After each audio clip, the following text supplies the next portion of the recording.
Good afternoon. Hello, everybody. I want to invite you guys all in and let's have a conversation about the inflatable business, party rental business, and some of the things that have been kind of sitting in the back of my brain just from my exposure from other people in the business and from people who are getting into the business and from um, the being in the business as long as I have and seeing the things that I have. And I've kind of come up with this concept that the party rental business is a whole lot of different businesses kind of mashed into one, and they can mean a lot of different things, and they can be a lot of different things. And this is important because you run them a little different. You run each one of it a little different. And I'm not so much talking about the individual items that you have, whether you're doing tables and chairs or bounce houses or whatever item that you're using to run your business with, because that doesn't really change so much as the type of business that you are and how you're running your business and the things that are involved in your business. So what I have done is I broke the business down into three different kinds or categories of business.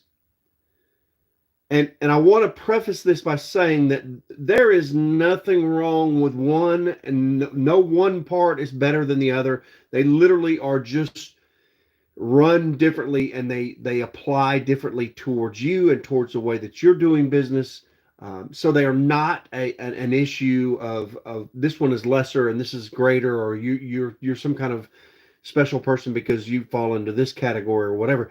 That is not the case here at all. It literally means that the business is what it is to you because it fills whatever niche or gap that you need it to fill. And the second thing of this is that you can move from one to the other, up or down, or whatever. Not that one is above the other or anything like that. But as you grow or as you shrink or as you adapt or as you change or as your customers change or whatever is going on, the way that you would address your business, the way that you approach your business can change, and it can fall back into a different one of these different categories. And so without further ado, what I'll do is I'll kind of go through and I'll introduce you to each one, and I will show you um, kind of define them and show you how you fall into them and why it's important to do this type of business above a different type of business, and some of the faults of not falling into it. Again, if you don't run your business, and again, I claim this, they all fall under the umbrella of business, but that doesn't mean that they're all considered a business. But if you run your party rental business the way that you do, and it doesn't fit into one of these categories, or if you run it outside of the category that it's supposed to fit into, you may be damaging yourself, damaging your business, and more importantly, not servicing your profits or your customers, or whatever is out there that is kind of driving your business. So the first category that we're going to talk about is a hobby. And what defines a hobby is something that you are doing, that you're getting something out of it, but it is not making money.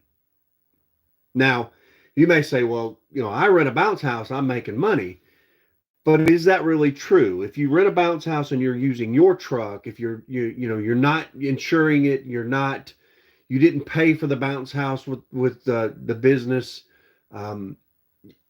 it's literally not making money. Now, I understand that all businesses start off this way, and that they don't, usually you go out and you secure funds, and then you use those funds to run your business. I'm talking about into the business. You have no intentions of using, the funds that are out that are generated from the business, or in this case, the hobby, to purchase a truck or to pay the rent or to do the things that are required for you to be in that business.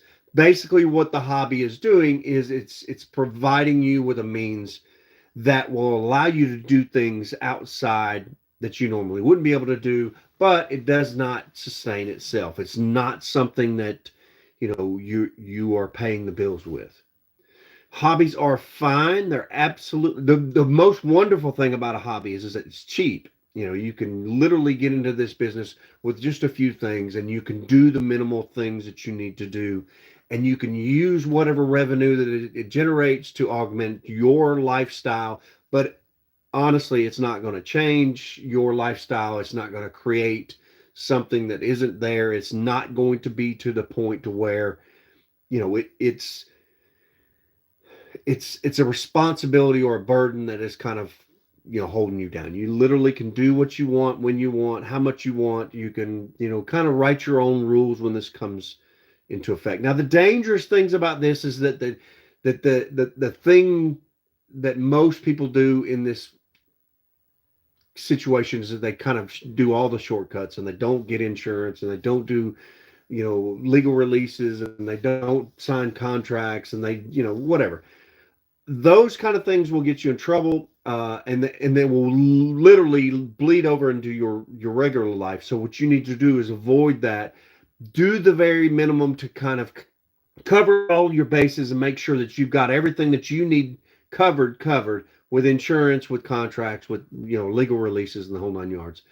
And then do the other little stuff that you need to do to try to make your money. That being said, insurance is running about $3,500, $3,600. So, if you break that down, that's about $300 or $400 a month that you're going to have to make. So this hobby is going to have to be a little bit more than one bounce house in your yard.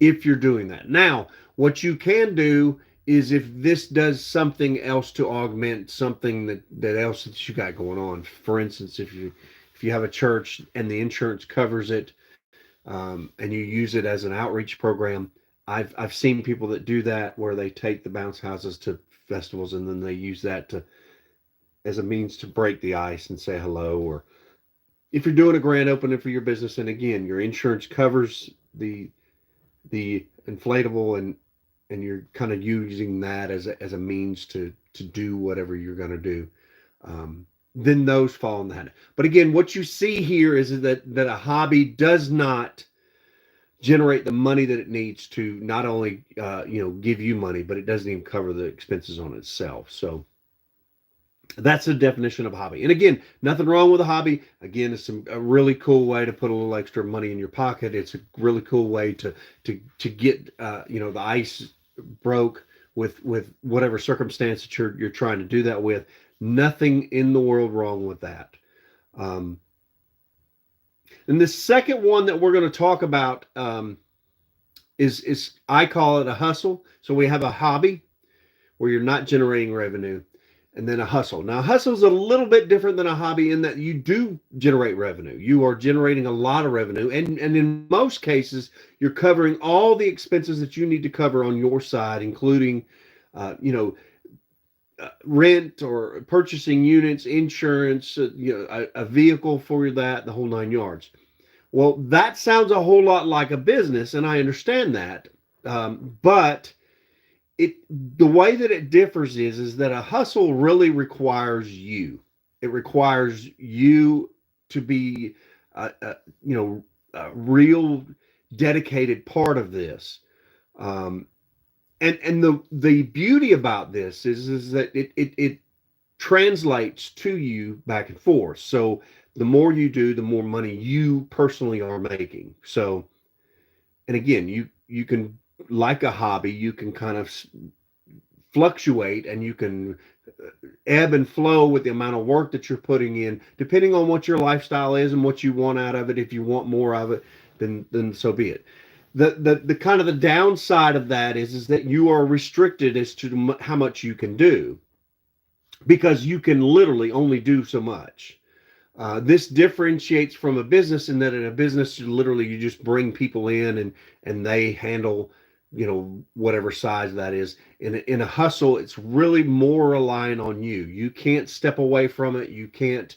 Now, that's not to say that they can't go do. You can have somebody do one or two events, and it's not to say that it's specifically you. It may be your spouse, it may be your kids, or somebody that you trust. But basically, your core is this whole hustle that it relies on you. You're the one that makes it happen. Your core makes it happen. Your core is what brings it together and pushes it forward and makes the profits achieve. You do most of the marketing. You do most of the stuff that is required. And if you're not doing it, then you're okaying it, and you're doing things that you're doing a little bit of everything. You're doing bookkeeping. You're doing all of it. And again, I know this sounds a whole lot like a small business, but the problem that you have with this is that you are attached to it and you can't step away from this. In a small business, you can, because what you do is you allocate the responsibilities to different people. You have an office staff, you have a delivery staff, you have a cleaning staff, you have a repair staff, or someone that you hire that repairs it. You have maintenance and fleets and the whole nine yards. With a hustle, you are using your vehicles, but the business may buy them for you. And that's kind of the benefit of a hustle, is not only does it generate revenue for you, but it also creates assets that you can use. So for instance, if you need a truck, you buy a truck for the hustle business, and that truck becomes part of the tax deduction, the whole nine yards, and you use that truck to advertise every time you go to Walmart, or every time that you go pick up the kids from school. So you're using that truck for yourself. Normally in a business situation, you're not doing that. You're not taking your business vehicle and going and doing certain things. Now, sometimes you can, and that's not to say that you don't ever do it, but the amount of use that you get out of these items that are normally used for the hustle is really a lot more on the hustle side than it would be on a business side. So you're using those assets, and that is part of the money that you receive, or the benefit that you receive from doing this. The other benefits to the hustle is that again, that there's not a lot riding on this outside of your bubble, meaning you don't have employees that are done it. You're not heavily in debt when it comes to this. You're not in a situation where you are, if this fails, everything comes crashing down, and a lot of people are in trouble. Normally it's, again, more focused and centered around you, but again, the negative of that is that if you step away, it goes away. And the last one is just a business, is a small business. And again, kind of getting into the definition of that is that you have allocated some of the responsibilities to people, and you have ceded some of the control, meaning you don't do the accounting. You may know about it, you may okay it, you may check it, but you're not doing the day-to-day stuff on it. You're not doing the marketing, you're not doing all the deliveries, you're not doing the cleaning, you're not making sure the warehouse is this, that, and the other. The difference there again is that you can step away from this and it will run itself. A lot of people who own franchise restaurants, they may own 10 McDonald's or 8 McDonald's. They're not in there flipping the hamburgers. They have managers that manage staff that do the work. So, and that's kind of what the business part of that would be. And that's what it would be in our business, the party rental business. You may manage it, or you may be an owner, or you may be on the board or president or whatever, but day to day you've got your fingers less in it than most would have if you were a hustle, and definitely if you were a hobby. Creating that situation where there's less of a chance of things to go wrong, because the responsibilities have been divvied up, and people understand, get this done, and that's what you need to be getting done, and that's all that needs to be done. So The benefits of the business is the sky's the limit. There are no restrictions. You literally hire more help, buy more equipment, and you can rent more stuff. You market it as many customers as you want, and you keep going. You build and you build and build, and you go as high as you want to go. Uh, the negatives are is that you're not going to draw as much of a percentage of the profit off of this, and you're literally going to cede some of the control away from that. So if the financial officer says that you are only going to make X amount of dollars this year, that's what you're going to make. You don't have the opportunity to just kind of fire people and move in there yourself and draw some extra money, because what happens is you can't step away from that. So those are the three different categories that I've kind of devised, that I've come up with, that I've kind of made this thing. And the difference between those is absolutely phenomenal, because what happens if you run a business like a hustle or a hobby or vice versa can really, really, really be a detriment to what's going on and what you're doing. If you're running a business, you need to maximize profits so that you can allocate the funds that are needed for each and every single aspect of the business, which means you're not doing the little things, you're not chasing the little dollars, you're not doing that, and you're also putting a professional spin and a face on things. You're spending large amounts of money on marketing. You're doing things like spending a lot of money on vehicles, and spending a lot of money on vehicle wraps and warehouse space and somewhere for the employees to go. You have employees, they have some form of benefits, workers' comp and time off and the whole nine yards. So what you're doing is you're creating a situation where you're generating vast amounts of wealth, and you're divvying that wealth up, and then what's left is the profit. And your role in that is defined by where you sit and the balance of where you want that to be. So generating the amount of money that you need is the most important thing that you can do in that kind of situation, because a lot of things and a lot of people are depending on you. Now with a hustle, it's a little bit different. What you're doing is that you're generating the amount of money that you can physically do, or that's within your bubble. This is not to say that you won't have employees. This is not to say that you're not going to have, but you are literally providing all the vehicles. You're providing all the, the everything, the units, the whole nine yards. So with the hustle, what happens is that you want to make sure that you're making the kind of decisions that are going to maximize your money. If you are in a hustle and you are in a warehouse space that does not allow you to have signage, or doesn't allow you to generate some sort of marketing or something where customers can see you and think, well, I need to go rent a bounce house or whatever, a tent, a table, whatever, then you were literally taking money and you're putting it into someone else's pocket. And that's what you do not do in a hustle.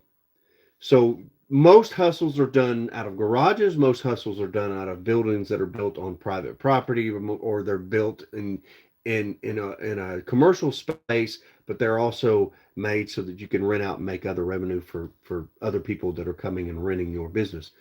The hustle does not allot for you to just kind of, and this is a big mistake that a lot of people in the business will do, is that they get into this mindset that they need to be a business. And what a business means is that I have, this giant warehouse, and I have these, brand new, delivery trucks, commercial delivery trucks, and I have, all the things that people assume that a business would need. And when you're in a hustle and you do that, all you're doing is you're taking money out of your pocket and you're putting it into someone else's pocket, especially if it's not helping you by generating other revenue. I've done both, and I can tell you it's a very, very, very fine line to juggle. Now, a business can be very, very small. It can be, just a few people. You can have 4 or 5 employees, or you and 3 employees or whatever. So it's not so much that you're bound by the number of people, because again, a hustle can have a dozen employees. And I've run both ways to where I had a business with a commercial space with, all the bells and whistles, and I had X amount of employees. Um, and what I found was that I was paying more money to landlords and things like that than I was getting out of the fact that I was in this commercial space, or that I was running this commercial building. So I stepped back and actually went back into a hustle and do a large hustle where I built warehouses on my property, and it's not open to the public, so it doesn't matter if there's any signage or whatever. But the beautiful thing about it is that the business hustle has purchased these items, um, and allowed me to gain assets through the transfer. If you go and rent a warehouse, you don't ever own a warehouse. You don't ever own a storage space. You don't ever own any of that. So every dime that goes into that is gone. It's gone into those people's pocket and not into your pocket. Please keep that in mind. And the same is true for other things too, like vehicles and stuff like that. If you go out and buy these commercial trucks, and you have requirements as far as who can drive them and what you got to do to have licenses and inspections and the whole 9 yards, you're really getting into a situation where you would much be better off with a lighter truck or a lighter van or something like that, or maybe even a truck and a trailer, and insured commercially, instead of putting those into the things that the commercial side doesn't make that much of a difference. And again, you're rolling the dice, and I get it. I understand, because once you start expanding, you can only go so far, and you got to rely on employees. And if you're buying something that an employee is going to drive, then you have to worry about that as well. But that's all part of it. Um, Finally, if you run any of these, if you run a hobby like a business, you're literally just kind of destroying your own mindset and your thought and the whole purpose of the hobby. And you're trying to create this situation that isn't there and doesn't exist. So you may say that you're in business in the whole 9 yards, but if your hobby is driving your truck, and you bought the inflatable and you're paying for the insurance, and the hobby is literally just putting a couple $100 in your pocket every week or every other week or something like that, your delusion is doing nothing but taking money out of your pocket, and you need to find where your value is in whatever you're doing. Again, value doesn't always mean money. It's money is a very big part of it, but whatever you get out of it is also concluded into that. So if you have this ability to spend time with your family, if you have this ability to teach your children something, or to hang out with your friends, or and all that is fine, and that is obviously something that builds value, because it's something that you enjoy and something that you're getting out of it. So nothing wrong with it, but make sure you kind of stay in your lane and you do the things that you need to do. A business needs to generate a large amount of money, which means they've got to go after big events, and they've got to do, X, Y, and Z to stay in business. A hustle can do backyard parties and things like that, but they need to be careful that they don't overextend themselves or get into a situation where they can't handle the labor, they can't handle the amount of work, they can't handle the things that are going on, and how it affects them, and the effect that it may have on their business as well. And finally, the hobby doesn't need to pretend like it's doing something that it's not, because what it's going to do is going to create a lot more traps and a lot more cost and heartache than what you're ever making. And you're going to assume that you're doing something, or you're moving your wheels, and you're not. You're spinning your wheels. So looking at your customer base, hobbies would be your friends, your families, or your whatever your interests are. Again, you're not going to drive across the state for a hobby. Why? It's not worth it. It's not worth your time. It's not worth your money. It's not worth your gas. You're tearing up your truck for something that's not generating money. If you are in a hustle, you will drive across the state as long as the money's right and you take that money and you convert it into, whatever you need for the business. But what you're not going to do is you're not going to create a situation where you're doing such a large event that you can't handle it. You don't have the amount of employees or the amount of equipment, or if you do have the amount of equipment, that you create a situation where you put all your eggs into one basket, and then all of a sudden it is, struck down, or something happens, COVID hits, a snowstorm, whatever could create a situation where your party would fail. It would be better to do, 5 backyard parties than one event with 5, units at it, simply because all your eggs are not in that one basket. So if you do have a storm that pops up or whatever, you still get 3 of the 5 inflatables out in the backyard parties. Those kind of decisions are the decisions that you make when you're doing a hustle.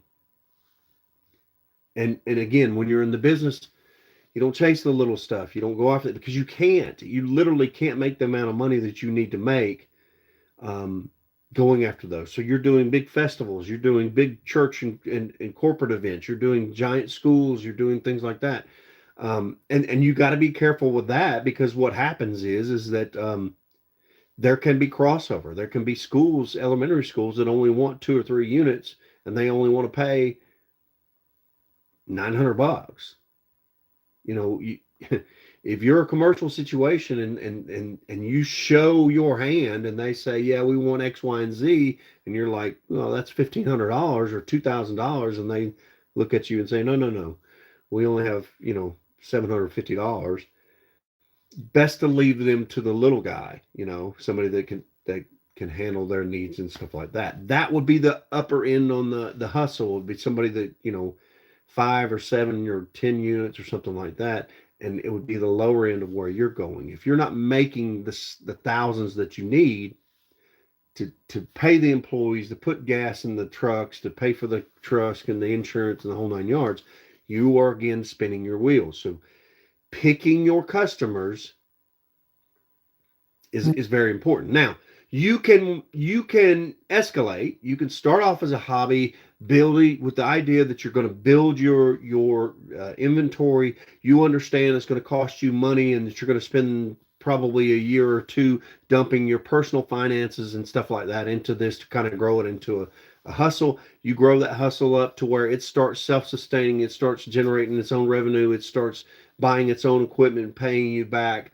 doing the things that it needs to do. And the next step is to build that into a business, hire the amount of people that you need, get into the space that you need, start grabbing those contracts that you need to grab to make the money that you need to do. That is the path that you can go.